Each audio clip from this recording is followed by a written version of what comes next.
So a lot of things have been based around Goku so far in Dragon Ball Super, with the idea of him being the main villain and his potential new form, but that is very quickly about to change, with the rest of the Universe 17 being rounded up next episode, but more importantly, the second child of Vegeta is going to be born. And probably the most bizarre thing in DBZ is how Vegeta and Bulma had a kid. A few years before Trunks was born, Vegeta had no problem wiping out humanity, and Bulma, if you thought she was going to have a kid with anyone, it would have been Yamcha. There's a lot of fan fiction on how it happened, and to be honest, I think TFS did it the best, but there is a legitimate manga out there called Bulma and Vegeta First Kiss, and it gives detail on how this came to be.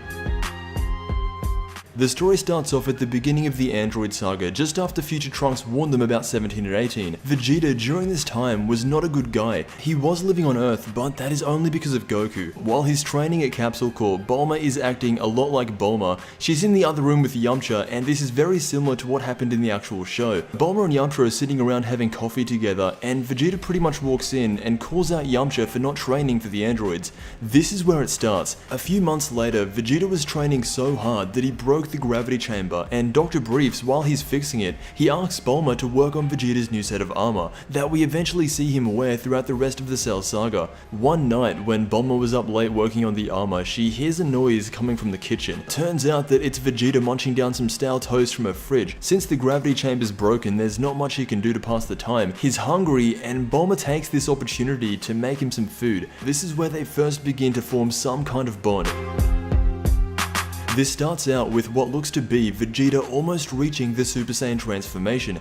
It then cuts to a shot of Yamcha driving around the city in his car, and at this point in the story, Bulma has broken all things off with Yamcha. He sleeps with way too many women for Bulma to have a nice relationship with, so what he ends up doing is going to a payphone in the middle of the night and calling her. Since there's heavy rain out where Yamcha is, when he called Bulma, she couldn't hear a thing, and so she instantly hangs up the phone. So as you could probably guess right now, Yamcha's not feeling the best, but to make things even worse, Vegeta drops by after he finishes training. In this version of the story, these two hate each other more than ever. For some reason, Yamcha thinks he can mess with Vegeta. He tells him that he's a lot stronger than he once was, and as he attacks with his Wolf-Fang fist, Vegeta, with his super speed, dodges the attack and knees him right in the stomach. With that, Yamcha is done, but since Vegeta at this point in the series is still not 100% a good guy, he decides to blast him. This was nowhere near full power, but right outside Capsule Corp, Vegeta fires out an energy blast at Yamcha. What this shows is that between Yamcha and Vegeta, the only guys Bulma has had any potential with,